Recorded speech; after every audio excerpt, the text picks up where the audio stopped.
Yeah, I've been playing a ton of Like a Dragon Infinite Wealth, and Well, another game I can't really talk about, but fair enough. that's I about it. mean, yeah, that's clear.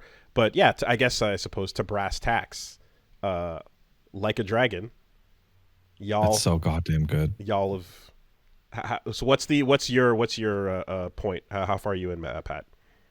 Yeah, I'll let Pat lead because I need to know where he's at. I just got to Dodonko Island, Okay.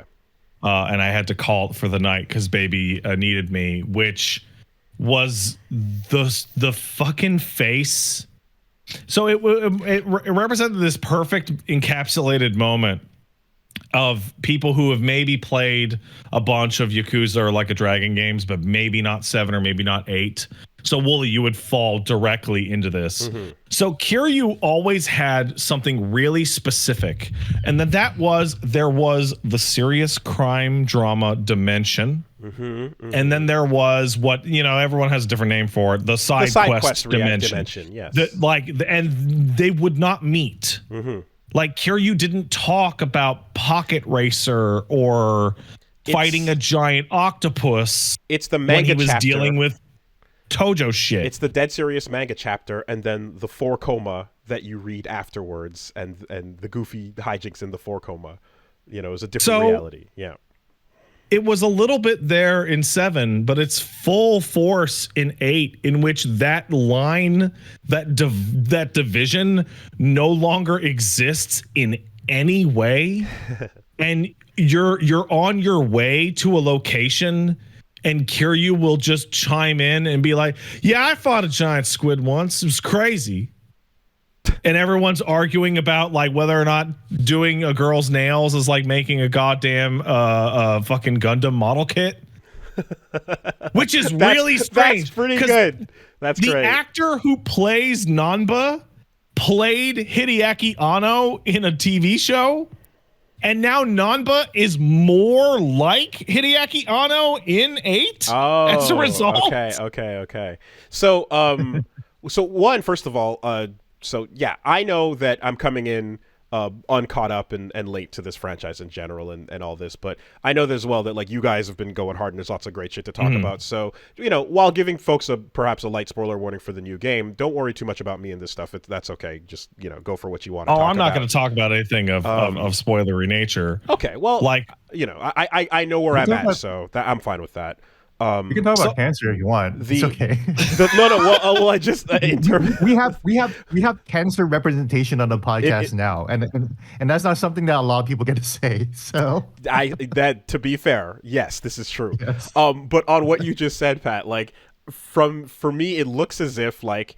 The impression I got was Ichiban comes in, he's taking over the franchise, and it makes a clean break, and we go into this wild, weird world where things are fucking like Dragon Quest rules, right? And we're just gonna go crazy with that. And if you're like a Kiryu fan and you know what that is, like you're like, okay, that was this chapter of the game. But like, I don't know if there's another example in media where like there's a break and we switch modes, but then the old character comes into the new mode and joins in on the goofy shit. I think and gets that wild, wacky energy as well. I think the way that I would explain it is that the way that it had been portrayed is that like Dojima no Ryu, like the Dragon of Dojima, the hero of the Tojo was going to be joining your party. But he didn't. It was Kiryu, the guy who blew 20 years of his life at Pocket Racer, who joins your party. Like that guy is the one hanging out with you, not the mythical fucking hero. Player character. Folks are saying JoJo Part 4, but I don't know if that fits it because Jotaro walks up and joins the crew, but he's still Jotaro. He's end of Stardust Crusaders Jotaro, and that energy persists. Like these fucking rats. They don't turn him into like he's just as fucking busted powerful, and then same things. So like the example that I want to use is like Kiryu's with you, at least in the early game. Kiryu's with you pretty much all the time. And you're trying to find your mom, and you're going through various organizations, and oh man, there's criminals here. Wow, we got to have serious criminal discussions. But they've made the decision to take like Kasuga becoming the Sujimon master the searching far and wide to be the greatest there ever was, and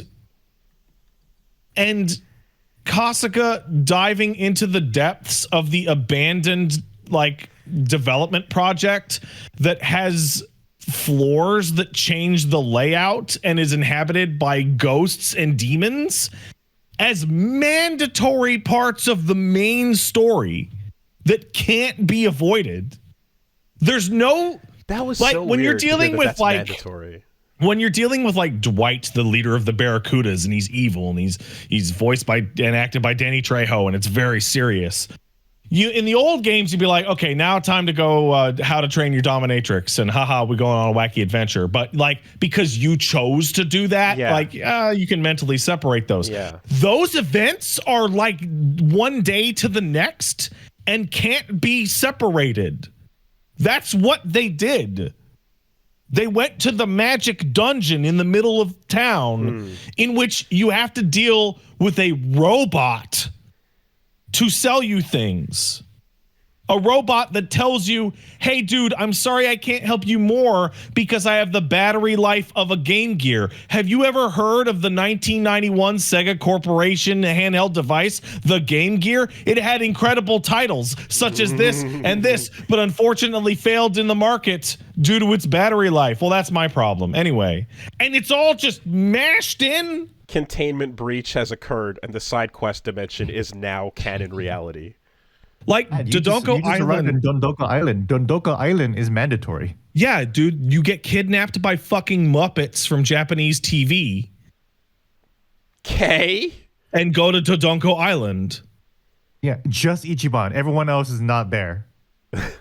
And like I was playing it, I was streaming it, and I saw people losing their minds because they were either like, are those the fucking monsters from that Killers music video?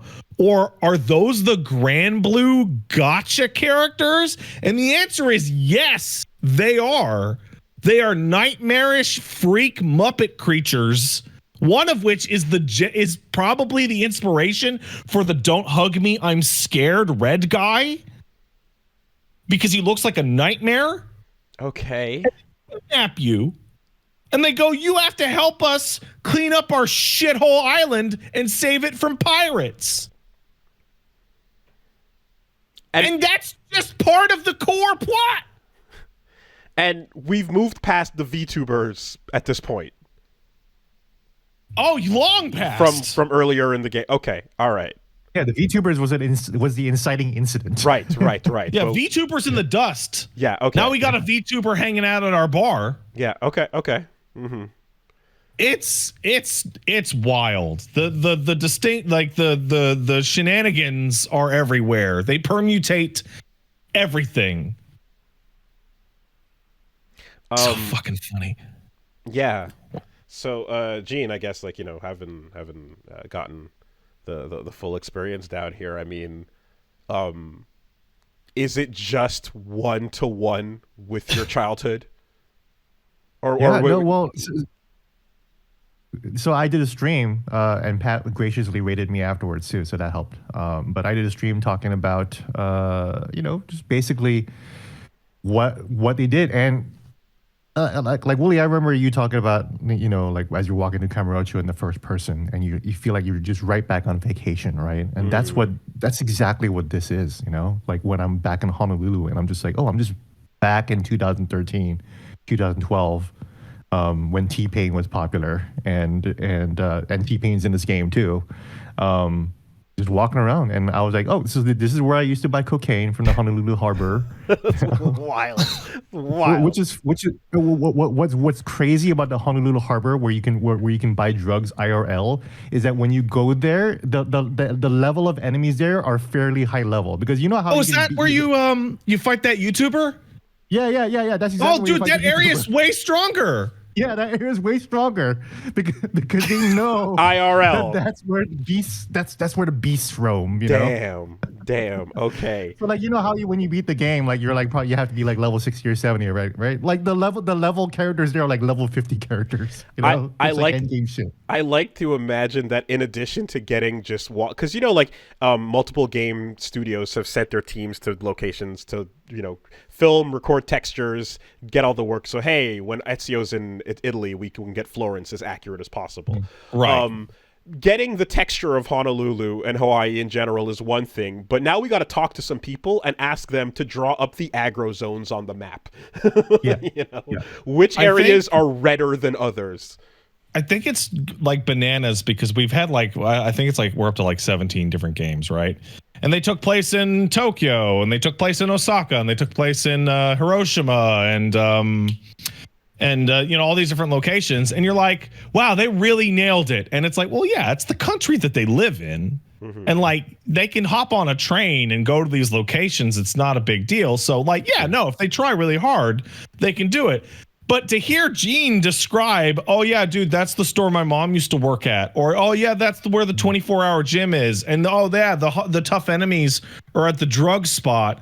They got it dead on, perfect, accurate in a country they don't live in a language most of those devs don't speak. Holy shit.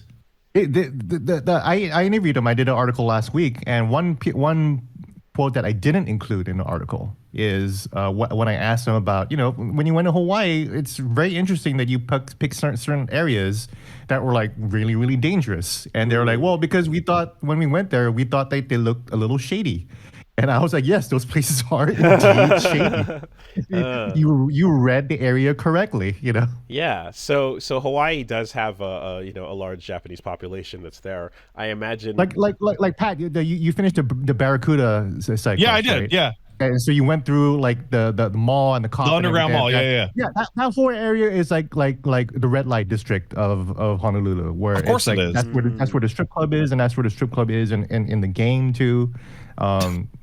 Totally the shadiest spot, That area is where I used to go to this place called the Boom Boom Room, and the Boom Boom Room was an unmarked room that you could not be allowed in unless you had a password, and the security camera is able to identify you. And then you go in there, and it's just wild shit going on in there. But yeah, so they identify where the Boom Boom Room is, somehow. And of course, Gene knows all these things.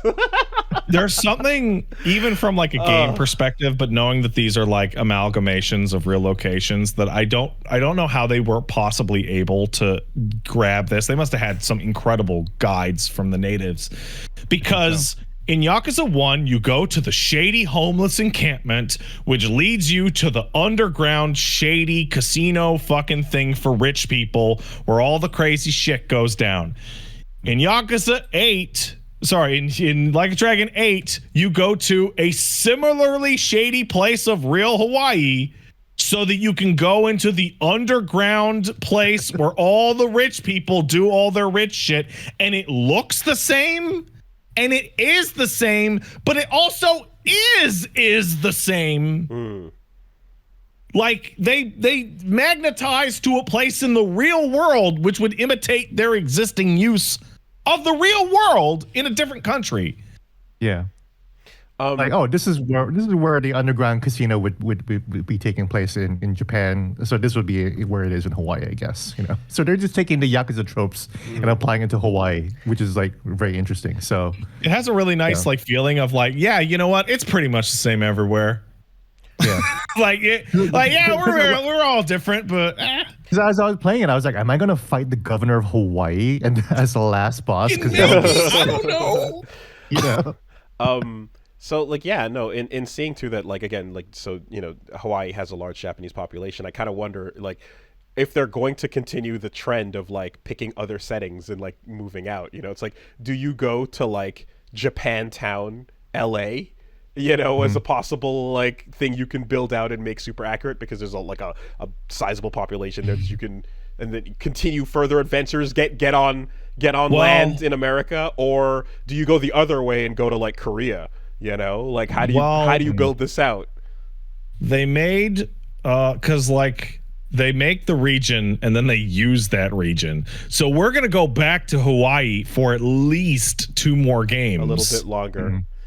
And after that, Brazil, Vancouver. Yeah, there's a lot of places. There's a lot of places with a sizable population. You can figure that out. Oh man. That game's incredible. It's also like inscrutable. Like we're talking about FF7 Rebirth, and I'm like, this is probably fucking confusing if you didn't play the original. Man, they're trading on like decades of assuming you know what's going on with Kiryu. Just last bit on the location thing. I would like to imagine everyone around the world is holding up signs at Sega going, "Roast us.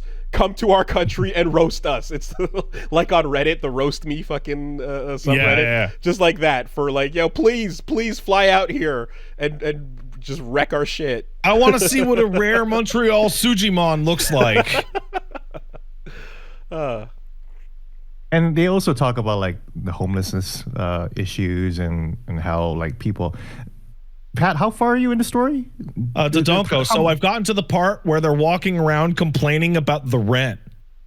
Okay, yeah, that part. But like, where in the actual main story are you? Also? Oh, I'm waiting for the gang to finish editing our YouTube video. Oh, that's fucking right, because that's why you're on Dodonko Island in the first place. Right, yeah, because editing a smash viral YouTube video is really hard, as we all know. Yeah, because you really the game goes to great length to explain to the viewer, to the player, that it's really difficult to make a really good viral YouTube video. So it's there is I don't know. So that's why Ichiban fucks off to the Animal Crossing minigame for like several days. You know? To be fair, on the homeless bit, like the entirety of what I played of the beginning of the last game was all about various angles of homelessness. Yeah. Starting from you yourself to then the camp. Like that's the whole chapter, the entirety of what I played. So I'm not surprised to hear that. Yeah, and then Hawaii just happens to have the highest like homeless, or like one of the highest. It's up there now. It used to be the highest the homeless per capita in the world, or at least in America. And then you start hanging out with some do-gooder, like, charity types, and they're just like, yeah, no, the homelessness is crazy out here because the rent is fucked up. And they quote like real rent numbers, and Ichi goes like, bro, that'd be like 300 grand in yen. Holy fuck, how can anyone make it in America? Damn. This was written like 3 years ago. Damn. I don't suppose at any point you have to go to a hospital? No. Okay, because that's a chapter in and of itself. Seeing as you do go to a hospital earlier, but yeah, all right. Yeah. Well, I mean, Kiryu is sick, so. God. You know, imagine that. Imagine. Yeah, that. but he's got like secret agent healthcare. Oh, the Spider-Man package? Is that what's going on? So he didn't keep the fucking Spider-Man gadgets. It's just for that game. It's just for Gaiden. I thought for sure that he was gonna like have that as like a selectable job or something. I'm shocked that it's not like a job or like just part of his default job or whatever. No Iron Kiryu suit with the fucking unfortunately extra gadgets coming out. Boo. Oh, yeah, Infinite Wealth's incredible. I can't, and like I knew it was incredible, but I had the same experience like back when I was like a child, like pirating Yakuza 1, where I didn't know anything about Japan. I'm like, is Japan like this? I don't know. And similar to Hawaii, I've never been to Hawaii, right? You haven't met the character Bryce in Infinite Wealth yet, right? I have absolutely met that dude. Okay, the leader of Polycana, right? Yeah. That dude is apparently hilarious in Japanese because he speaks like incredibly awful English. Dude, yeah, they totally fuck him up in the Japanese version because he's a white guy, right? Yeah, like, he's supposed to be able to speak English. Yeah. He's a white guy in Hawaii who's the leader of a church, but he speaks like his Japanese voice sounds like a Japanese guy. Like he sounds like a fucking samurai, and then when he speaks English, like he sounds like a second year like Japanese student who's trying to and with a really squeaky high voice. It's crazy. I don't understand. Squeaky high voice? It's a high voice. Because his English voice is like a deep baritone. Yeah, because he sounds like a deep white guy, but they use the same Japanese voice actor for him to say the English, and it's broken English, and I don't understand. They totally fucked him up in the Japanese dub. I don't understand what they were doing there. Do you meet or hang out with any Polynesian, like Pacific Islander people, like Native Hawaiians? Yeah, you do. And Okay. Oh yeah. yeah. And then the fucking podcasts. Have you been listening to the podcast in this game? Not yet. No. Oh yeah, dude, it is actually like really, really well researched and well scripted. Like it's a white guy that's a host of the podcast, but he acknowledges that he's white and he calls himself Haole, which is the Hawaiian version, the Hawaii word for white. Okay. So he knows, like, yeah, I'm just another white guy with a podcast, but you know, I got my buddy here, PP here, and he was in Japan, and then like he's a local guy, and he sounds exactly local. He's saying like local slang, like the kind and everything like that. Like they totally got on point. And then the dub, because I did listen to the English dub too. A lot of the local Polynesian Hawaiian characters they sound like they're voiced by local guys because those are local voices, you know. I haven't listened to that podcast yet, but I feel like I absolutely need to because I was informed that they take shots at Shenmue in that podcast. Oh yeah. They describe running into a guy who keeps asking them for sailors in the year 2023.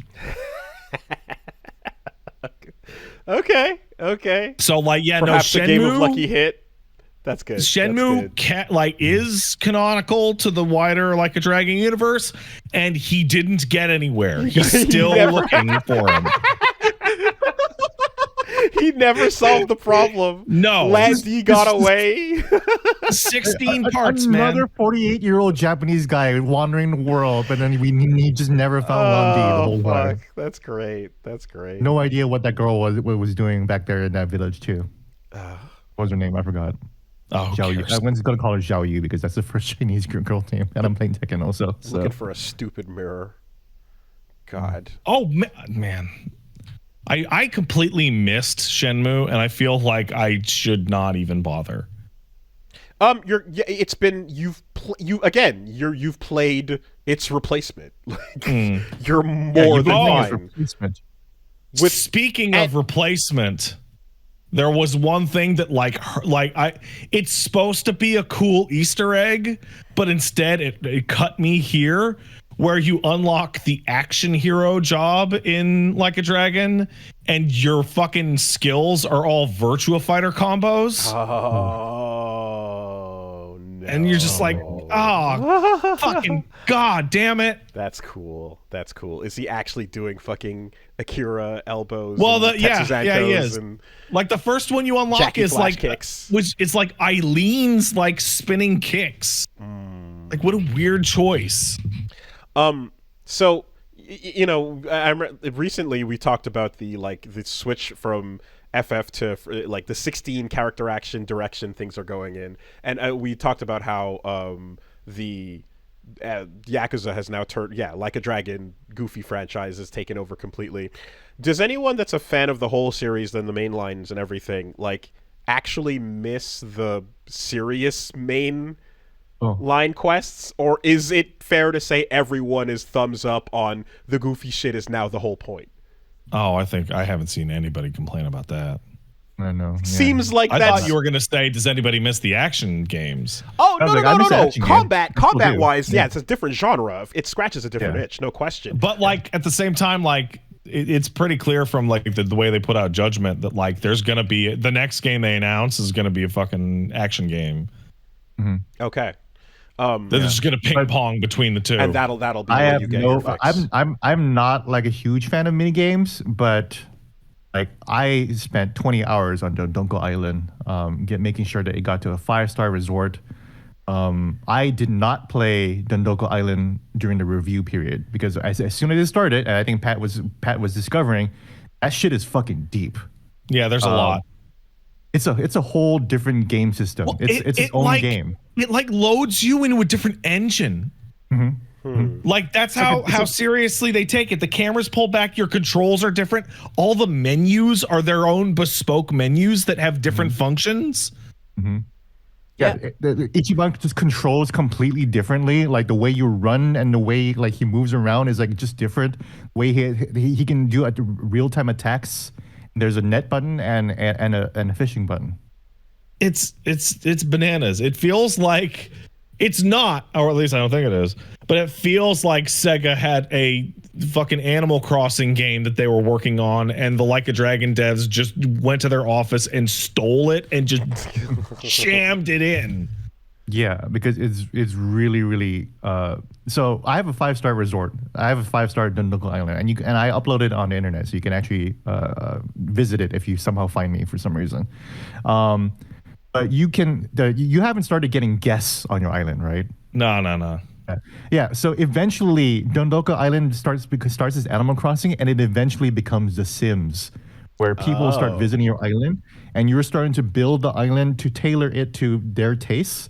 So that's why my Dodonko Island has a pop area, which is the center area, and that one has like the Japanese temple and like the photo booths and like the coffee stands and everything like that. And that's where I put like all the hostess girls and the virtual girls and the girls there and the kids there.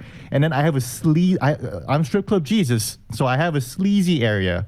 It's called sleazy because there's a sleazy mechanic that will be attracted to sleazy guests like Majima, for example, right? So that's why like the northwest area of my island is now just like Sleaze Corner, where that's where the Love Motel and the hostess clubs and like the bars and the karaoke bars and everything like that, and it even has fucking alleyways and everything too. But like, and then there's like the far right corner where this is like the retirement area. There's like a spa and a jacuzzi outside, and that's where I put all the old people there. See, that's the thing is, and so like I'm seeing like, oh, it's still a serious Yakuza story, Woolie. Like that's Very still serious. That's still a part of this. But what Gene's just describing, you guys said is a mandatory section of this game. So you get kidnapped by the Muppets. Crazy. And you have to be there for a couple days too. Like you are stuck in there. I will not allow you. You fucking can't. You know, like you want to talk about yellow paint? They kidnap you and put you in the mini game and won't let you leave the mini game for a really long time because they're like, you're gonna fucking try it. Have fun, asshole. You're gonna try it. Shut up. Same thing with the Sujimon thing. I barely talked about Sujimon. Sujimon is super in depth. It's like half the depth of a full Pokemon game. Just jammed in there. Forcing you to have a sense of humor. We fucking worked hard on this. Play it, asshole. There's a gacha system in game for high rank Sujimon.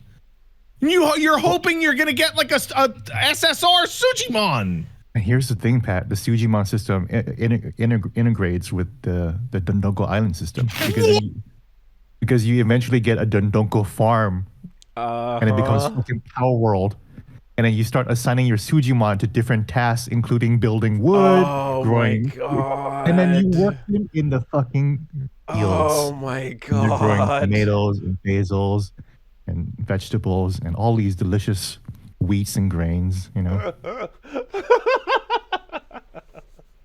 Of course they do. Of course. I talked about this. So I've had some life stuff come up, so I haven't streamed Infinite Wealth as much as I wanted. And in my late night time after the baby and the wife have gone to sleep, I've been playing Persona 3 Reload. And I described how like I actually haven't played as much Infinite Wealth like off stream as I normally would. Normally with these games, I just devour like new mini game unlocked, 100%ed by the next day. And I'm having trouble like getting to it, but I go back to Persona. So two things. One, they're like the same game for different audiences. The fact that the Sega put them out right next to each other is hilarious. But Persona is like extraordinarily structured because of the day system. It's like, hey, you know, what's the best thing to do? Oh, I'll hang out with Chihiro. Oh, what's the best thing to do? I'll go to the arcade and up my courage. Whereas Infinite Wealth drops you on like the most bloated map I've ever seen. Like you unlock, like there's conversations you can just chill with your buddies and be like, hey, Tommy, what do you think? What kind of comics you like? Or hey, Chitose, what would you like fucking looking at housing real estate websites? And those are all over. That's every party member just all over the fucking map. And then you go up to them and you talk to them and it goes cool. And it fills in your best friend bingo card. And you're trying to get lines of friendship for your fucking bingo so that you can go get your drink links, and they're just S links. They're literally exactly the fucking same as S links, down to like the choices of things you'll pick and the fact that it unlocks follow-up attacks in battle. It's a lot. There's a lot. It's a lot. It's very intimidating. It's a big fucking game. The persona with adults that we've asked for, except the adults are being way more childish than anything happening in a Persona game. Well, incredible. Like you say that, but like I was talking with my chat about it, but like I spoke to, so there's a guy on your team called Eric Tomazawa, and he's the cab driver. And you do his drink link 1 where he talks about the circumstances in which he ended up breaking up with his girlfriend. And it's the best S-Link that there has ever been. And it's his first one because it's like the saddest and most true to life situation I've ever heard. And it's just like right out of the park. The first one. Bam. So like, yeah, they're all goofy weirdos, but they have adult problems. But there's like, it's like occasionally Persona can come off a little trite because it's adults writing for teenagers. Whereas here it's like 40-ish-year-old adults writing for the problems that 40-ish adults would have. And I'm turning 38 and I have a baby and a wife. And I'm just like,